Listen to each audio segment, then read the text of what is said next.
necesaria una nueva fuerza emergente que no sea ni del oficialismo ni de la oposición? Hay una realidad. Hay 20% de este país que no está alineado políticamente. Y una muestra fue efectivamente, yo creo que muy pequeña, algunas alcaldías que lograron obtener esa fuerza, pero que la mayoría fueron disidentes de las opciones de las dos grandes marcas políticas que compiten en Venezuela. A mí me resulta curioso que hoy día los están sumando en la contabilidad del bloque A o del bloque B, cuando vimos 2 o 3 meses en donde les dieron palos sistemáticamente porque se habían lanzado por fuera. Y aquí yo creo que hay que hacer una reflexión. El primero es que ¿dónde queda la representación proporcional de las minorías? Porque aquí hay minorías que pueden competir electoralmente y que las dos grandes marcas políticas no están permitiendo que entren. Y una segunda reflexión va asociada a quién le habla a los independientes, quién le habla a ese gran bloque que no se está alineando y dice sistemáticamente, bueno, prefiero entonces migrar a la abstención, prefiero sencillamente ser, entre comillas, apartidista, político, desprenderme de lo público para no participar. Y yo creo que allí hay un error importante, tanto de conexión emocional como conexión de propuesta de políticas públicas. Vamos a compartir con usted las diferentes participaciones de nuestros televidentes. Roberto Bonielo, se terminan elecciones y comienzan las medidas. Viene aumento de gasolina para empezar. ¿Qué más viene? Esto en referencia al anuncio del vicepresidente Jorge Arriaza, que dijo que era posible analizar el aumento de la gasolina. Bueno, yo creo que vienen 2 años prácticamente sin elecciones.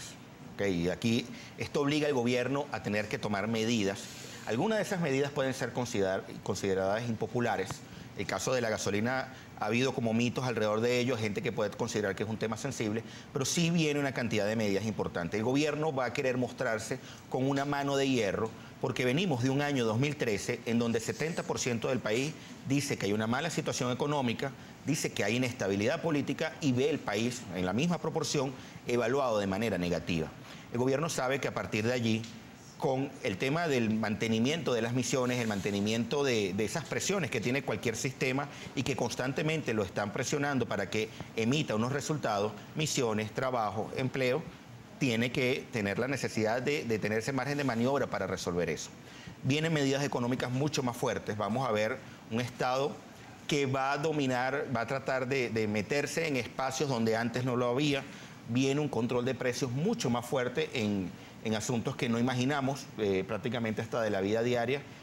Y si el gobierno no logra resolver variables de escasez y poner a andar la producción nacional, conversando con transnacionales, porque creo que eso es lo que va a venir en el futuro, van a tratar de bailar pegados para tratar de resolver esas variables. Si no las resuelven, yo creo que entramos en un proceso de ingobernabilidad, pero creo que a partir de ahí eso es lo que viene en lo económico. En lo político, creo que van a perseguir más a líderes de oposición.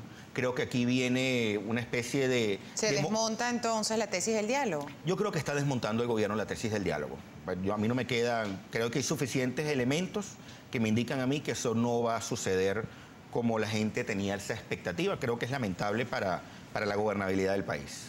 Seguimos con la participación de nuestros televidentes. Iván Figuera, ¿por qué se empeñan en justificar la derrota? La oposición perdió porque su discurso no convence a nadie y sus líderes tampoco. Su apreciación. Mira, hay que conectar emocionalmente. La política es emoción y luego razón. Pero inicialmente en ese cortejo químico político yo tengo que enamorar.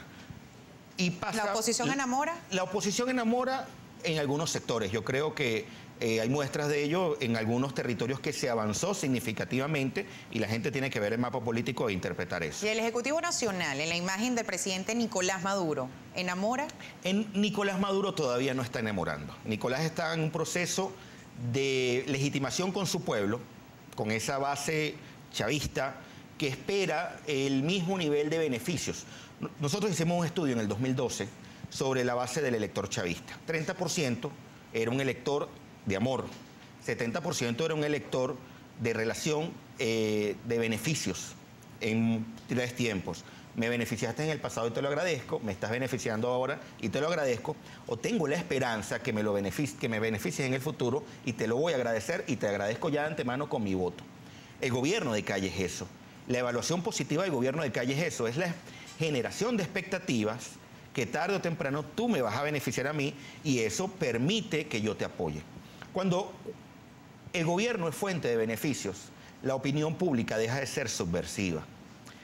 Y la subversión es sencillamente endilgarle la responsabilidad política al gobierno por las malas políticas públicas en general. Esa conexión todavía no está porque tú te sientes beneficiada por de alguna manera, por las misiones sociales. Aquí ha habido una gran deuda social que yo creo que parte del Estado la resolvió, pero hay otra gran deuda social que sigue allí latente. Entonces, cuesta romper eso que está en la cultura política de los venezolanos, que se llama populismo, y entender que hay que cambiar el modelo para tener un Estado mucho más eficiente. Daniel Mena, otra participación. El gobierno no puede hablar de triunfo cuando usó recursos excesivos, amenazas, abuso de poder y abuso de imagen de Chávez. Esto lo establece Daniel Mena. Chávez todavía le queda jugo electoral, no me malinterpreten con la frase, significa que va a tratar de explotar esa conexión emocional. Tú le preguntas al país... El presidente Maduro. Sí, no Chávez como figura, como imagen, como símbolo. Maduro utiliza eso porque hay gente que interpreta que el plan que diseñó Chávez es el que todavía quieren. Y cuando tú preguntas la línea que quiere Maduro versus la línea que quiere Chávez de rumbo de país, 60% de la línea de Chávez, 48% de la línea de Maduro. O sea, hay una disminución de brecha. Maduro se declaró chavista hace 3 semanas, 4 semanas, cuando habían estas diatribas. Por otra parte, no es que se hable de triunfo o de aciertos. Yo creo que en el fondo acá es tan grande el país, son 337 comicios, pero que al final de esto yo creo que va hacia una misma condición, hacia un mismo camino. Una reescritura del modelo de Estado que está teniendo el país y una recomposición de los actores políticos en ambos bandos. Y lo estamos viendo, lo vamos a comenzar a ver el año que viene con más fuerza. Usted comentaba que se establecía este gobierno como populista. El discurso ha calado durante muchísimos años. ¿Cómo usted puede definir la sociedad venezolana? La sociedad venezolana es una sociedad que le gusta en mucho sentido depender del Estado. Y no es del modelo, yo creo que es el gran metamensaje de Hugo Chávez en 1998 fue ese. Pero tenemos que revisar nuestro país hacia atrás. En términos históricos, es un país que estuvo acostumbrado a que el Estado le resolviera una cantidad de cosas y eso quedó allí. Esa pequeña semilla está lamentablemente aún latente. Yo quiero hacer una reflexión muy pequeña. Aquí se dijo el día domingo y se habla sistemáticamente que esto es un país superdemocrático porque hay muchas elecciones. ¿Es así? Eso es falso. No por más elecciones usted no tiene mejor democracia. Y la característica más importante de este régimen es que es un autoritarismo competitivo.